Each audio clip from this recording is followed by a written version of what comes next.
everybody, DeathsStalker here. So it's that time that happens every 4 or 5 years of my life, the time I'm not looking forward to, but it's got to be done. It's time for a new computer. Now, the computer I'm currently using is working fine. It's not the fastest thing on the planet, but it's reliable, it works the way I like it. Unfortunately, it's in Windows 7.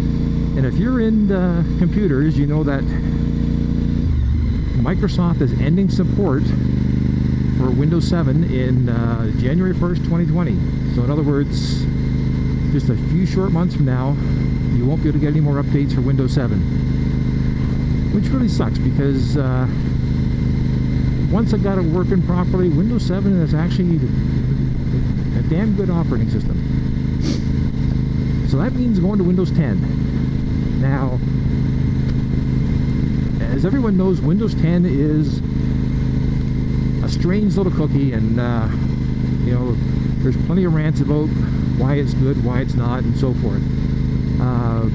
I ended up, about this time last year, I got a laptop on Windows 10. So I at least have some experience with it now, and it took me about a week to figure out how to shut off all the little Microsoft spying equipment and tools and notification stuff that basically it's none of their business, and I don't want you looking over my shoulder or working on my computer stuff.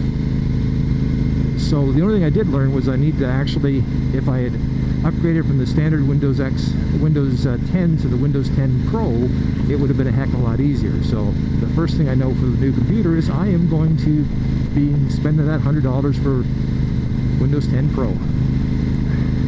But here's the quandary. Like, I used to have a good friend who was really into computers. Like, whenever I needed something for computers, I would just talk to him. In about 5 minutes, he'd tell me exactly what I had to get. And like, he read like 5 computer magazines. Yeah, I know that's a long time ago, but computer magazines were a thing.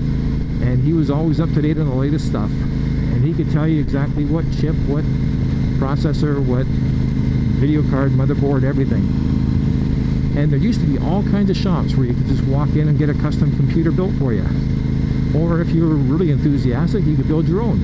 And I've done that, and I'd rather just buy something off the shelf.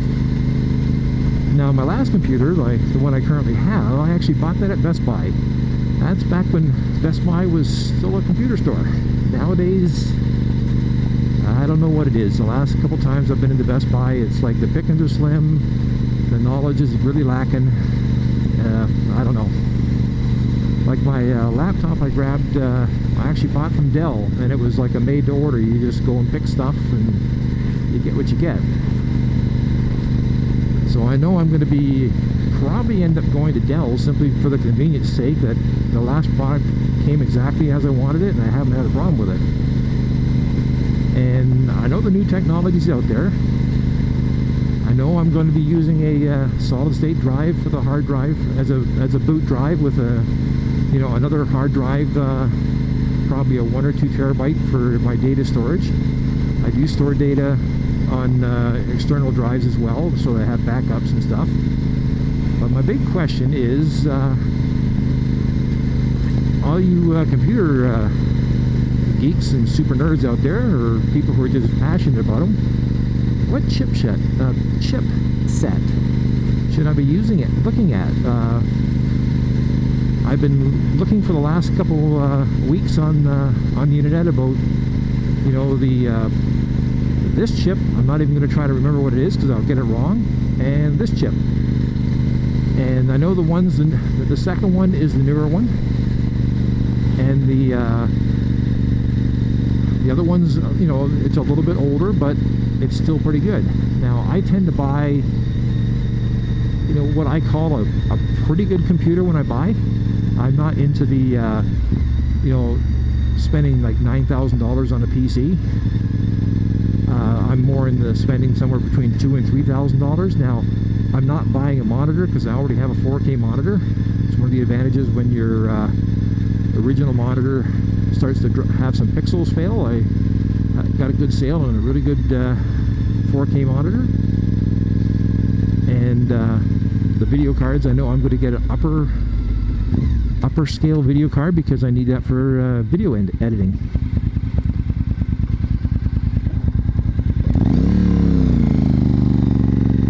But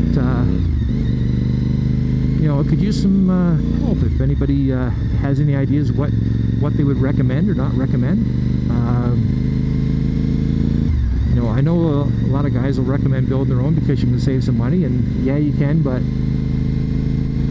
I've done it and I've helped a few people do it, and I'm not into it, so I'm not going to bother. But you know, there's a few computer stores that are local that have been around for a while, and I might check them out. But we used to get our computers built at a company that was very, very reliable. They built really good computers that had great service. And when Best Buy came in, they sort of, like, you know, because of the lower prices, stole all their business, and they basically switched to a commercial application, so they don't build PCs anymore, which really sucked because they were the go-to place. But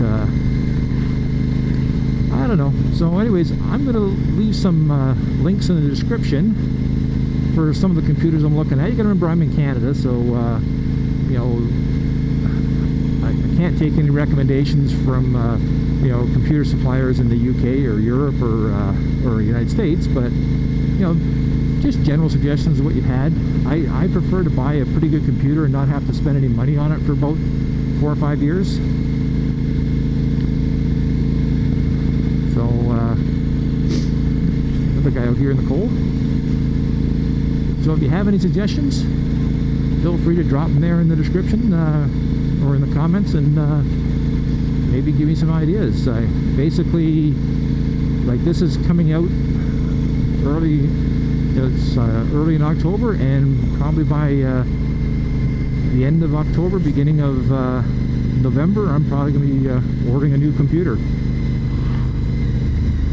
Anyways, talk to you later. DeathsStalker signing off.